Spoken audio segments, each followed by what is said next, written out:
संत लूकस का अध्याय 20।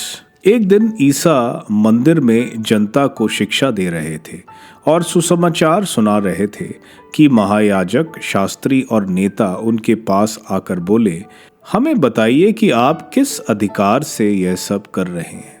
आपको किसने यह अधिकार दिया? उन्होंने उनको उत्तर दिया, मैं भी आप लोगों से एक प्रश्न पूछना चाहता हूँ, आप मुझे बताइए, योहन का बपतिस्मा स्वर्ग का था अथवा मनुष्यों का? उन्होंने यह कहते हुए आपस में परामर्श किया, यदि हम कहें स्वर्ग का तो यह कहेंगे, तब आप लोगों ने उस पर विश्वास क्यों नहीं किया? यदि हम कहें मनुष्यों का तो सारी जनता हमें पत्थरों से मार डालेगी, क्योंकि उसे पक्का विश्वास है कि योहन नबी था। इसलिए उन्होंने उत्तर दिया, हम नहीं जानते कि वह कहाँ का था। इस पर ईसा ने उनसे कहा, मैं भी आप लोगों को नहीं बताऊंगा कि मैं किस अधिकार से यह सब कर रहा हूं। हिंसक आसामियों का दृष्टांत। तब वे जनता को यह दृष्टांत सुनाने लगे। किसी मनुष्य ने दाख की बारी लगवाई और उसे आसामियों को पट्टे पर देकर बहुत दिनों के लिए परदेश चला गया। समय आने पर उसने फसल का हिस्सा वसूल करने के लिए आसामियों के पास एक नौकर को भेजा, किंतु आसामियों ने उसे मारा पीटा और खाली हाथ लौटा दिया। उसने एक दूसरे नौकर को भेजा और उन्होंने उसे भी मारा पीटा, अपमानित किया और खाली हाथ लौटा दिया। उसने एक तीसरे नौकर को भेजा और उन्होंने उसे भी घायल कर दाखबारी के बाहर फेंक दिया। तब दाखबारी के स्वामी ने कहा, मैं क्या करूं? मैं अपने प्रिय पुत्र को भेजूंगा, संभव है वह उसका आदर करें। परंतु उसे देखकर आसामी यह कहते हुए आपस में परामर्श करते हैं, यह तो उत्तराधिकारी है, हम इसे मार डालें जिससे इसकी विरासत हमारी हो जाए। उन्होंने उसे दाखबारी के बाहर पटक दिया और मार डाला। अब दाखबारी का स्वामी क्या करेगा? वह आकर उन असामियों का सर्वनाश करेगा और अपनी दाखबारी दूसरों को सौंप देगा। उन्होंने यह सुनकर ईसा से कहा, ईश्वर करे कि ऐसा ना हो। किंतु ईसा ने उन पर आंखें गड़ा कर कहा, धर्म ग्रंथ के इस कथन का क्या अर्थ है? कारीगरों ने जिस पत्थर को बेकार समझकर निकाल दिया था, वही कोने का पत्थर बन गया था। जो उस पत्थर पर गिरेगा वो चूर चूर हो जाएगा, और जिस पर वह पत्थर गिरेगा उसको पीस डालेगा। शास्त्री और महायाजक उनको उसी समय पकड़ना चाहते थे, किंतु वे जनता से डरते थे। वे अच्छी तरह समझ गए थे कि ईसा ने यह दृष्टांत हमारे ही विषय में कहा।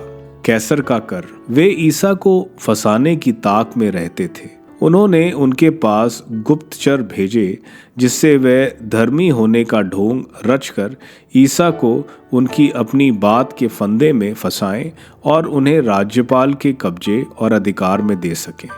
इन्होंने ईसा से पूछा, गुरुवर, हम यह जानते हैं कि आप सत्य बोलते हैं और सत्य ही दिखलाते हैं। आप मुंह देखी बात नहीं करते, बल्कि सच्चाई से ईश्वर के मार्ग की शिक्षा देते हैं। कैसर को कर देना हमारे लिए उचित है या नहीं? ईसा ने उनकी धूर्तता भांपकर उनसे कहा, मुझे एक दिनार दिखलाओ, इस पर किसका चेहरा और किसका लेख है? उन्होंने उत्तर दिया, कैसर का। ईसा ने उनसे कहा, तो जो कैसर का है उसे कैसर को दो, और जो ईश्वर का है उसे ईश्वर को। वे उनके उत्तर पर अचंभे में पड़कर चुप हो गए और लोगों के सामने उनके शब्दों में कोई दोष नहीं निकाल सके। मृतकों का पुनरुत्थान। इसके बाद सदूकी उनके पास आए। उनकी धारणा है कि मृतकों का पुनरुत्थान नहीं होता। उन्होंने ईसा के सामने यह प्रश्न रखा, गुरुवर, मूसा ने हमारे लिए यह नियम बनाया, यदि किसी का भाई अपनी पत्नी के रहते निसंतान मर जाए तो वह अपने भाई की विधवा को ब्याह कर अपने भाई के लिए संतान उत्पन्न करे। 7 भाई थे। पहले ने विवाह किया और वह निसंतान मर गया। दूसरा और तीसरा आदि 7 भाई विधवा को ब्याह कर निसंतान मर गए। अंत में वह स्त्री भी मर गई। अब पुनरुत्थान में वह किसकी पत्नी होगी? वह तो 7 की पत्नी रह चुकी है।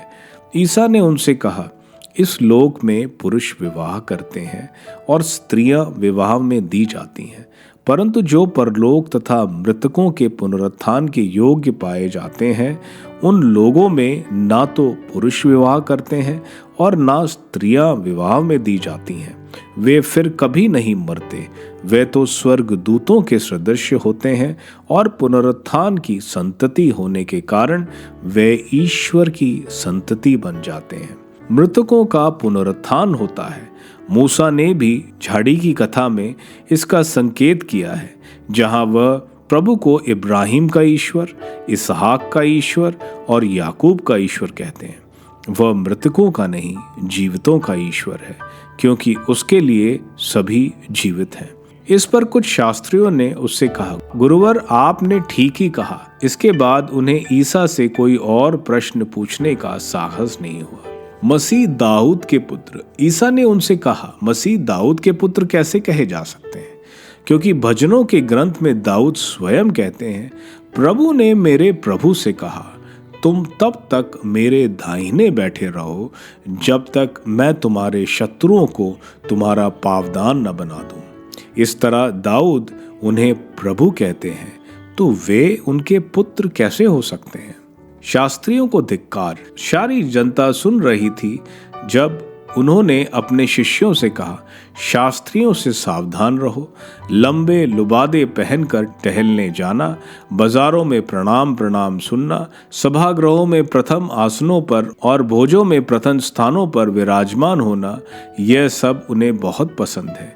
वे विधवाओं की संपत्ति चट कर जाते और दिखावे के लिए लंबी लंबी प्रार्थनाएं करते हैं। उन लोगों को बड़ी कठोर दंडाज्ञा मिलेगी।